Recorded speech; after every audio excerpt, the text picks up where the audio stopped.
Are you ready for the revival we've all been praying for? See, I've been a Jesus follower since the early 1980s, when my best mate Bernie invited me to a church meeting. The event he took me to was an eye-opening revival prayer meeting. Music was loud, the hype was infectious. The people around me were in tears, many on their knees, and they were praying for God to bring revival. 40 years on, and I'm asking, are we starting to see the green shoots of that revival? The national press are labelling it the quiet revival. In March 25, the Times newspaper highlighted an 87% surge in Bible sales. The Guardian talked about a 50% rise in church attendance since 2018. What's happening? For decades, the church has been in decline. We're all too familiar with the depressing stats, coupled with the empty seats on a Sunday and the ancient church buildings been turned into carpet warehouses. It's all made ministry feel like pushing a rock up a hill. But is it starting to shift? In the past 12 months, it seems that downward curve is starting to bend upwards again, and it's bending primarily amongst young people. Monthly attendance amongst 18 to 24-year-olds has quadrupled from 4% in 2018 to 16% now. God's on the move, not in some loud, brash, shouty kind of way, but quietly, in the hearts of a younger generation, searching for something real. They're not coming back to church for a spectacle or a show, but for substance. They're looking for meaning and community and something worth giving their lives to.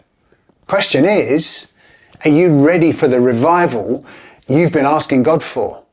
Have you figured out how to become digitally strong without going theologically soft? Have you moved from running events to building disciples? Have you made room for the young to lead and to speak and to shape your church at its very core? A lonely, hungry generation are showing up raw but spiritually open.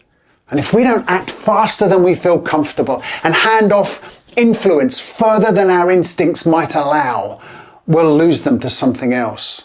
The stakes have never been higher, and the demand for action never so urgent. If there was ever a time to go further, faster, surely it's now, right now. So I want to suggest 3 new realities your church will need to grasp that will help you not just hope for a revival moment, but hold on to it for the decades to come. Reality number 1. Let them lead right now. I'm not talking about a special youth service, then back to normal next Sunday. I'm talking about giving them significant stage time. Not just giving them a Sunday preach instead of you, but an entire preaching series. Giving them money and responsibility to make decisions with consequences. Giving them the influence to embed their energy into the very DNA of your church. Don't just protect your church leadership position, pass on your baton. Why do the big companies around us like Apple and Google, why do they chase young talent?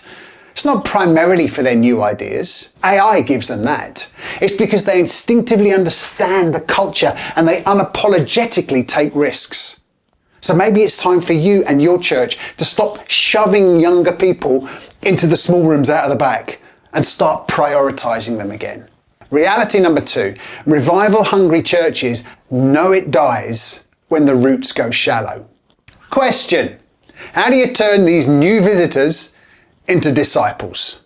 Answer: you connect them relationally, you connect them deeply, and you connect them quickly. When a church doesn't just assume first-time guests will somehow figure it all out for themselves, but welcomes them warmly and follows up with them quickly, they build a net that holds them for the long haul. So make a pledge that every new person gets a text that day to thank them for coming and is offered a clear, unmissable next step. Then connect them deeper and faster. Invite them to a theology class about Jesus or a Bible boot camp or a curious group exploring the Christian faith. Maybe even offer them a spiritual mentor who will walk through life with them. And we're called to raise up Jesus followers, not raise up Sunday attendance people. Our mission was never to simply entertain for an hour on Sunday, but to disciple. And that means going authentically deeper and doing it much faster.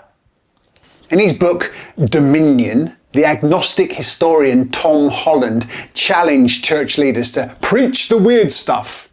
He said Christianity's greatest contributions, the ones that literally transform the world, are grounded in the weird stuff of Christianity. I think if people genuinely see the real Jesus, presented authentically, they'll be captivated by him. So resist the temptation to sugarcoat him or his radical message.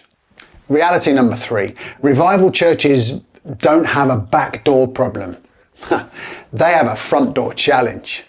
I mean, ask yourself, if a 19-year-old spiritually curious uni student walks into your church this Sunday, would they feel seen? I mean, would they understand the language you use in the hosting and the music and the preaching?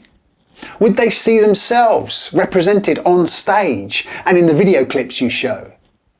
What might feel like normal, everyday church words to you will feel like a foreign language to them. So maybe now is the time to get forensic with your messaging. Look at your church through the eyes of someone who is curious and hungry but doesn't have a church background. Look at your website, your signs outside, your rolling slides, your music lyrics, your walk-in, walk-out music, and especially your sermons. Better still, invite feedback from a few 19-year-old uni students and act on what you hear. Now understand me, this isn't dumbing down the gospel. It's using new language that makes Jesus accessible. I know. All this feels a little bit risky, but we were never called to be lighthouse keepers, were we? Who warn of the danger. We're called to be lifeguards who don't stay dry on the sidelines, but jump in and get wet. So please take that wet step, be courageous, take a risk, ride the wave. Because how you lead your church in the next 24 months may well shape your church for the next 24 years and beyond.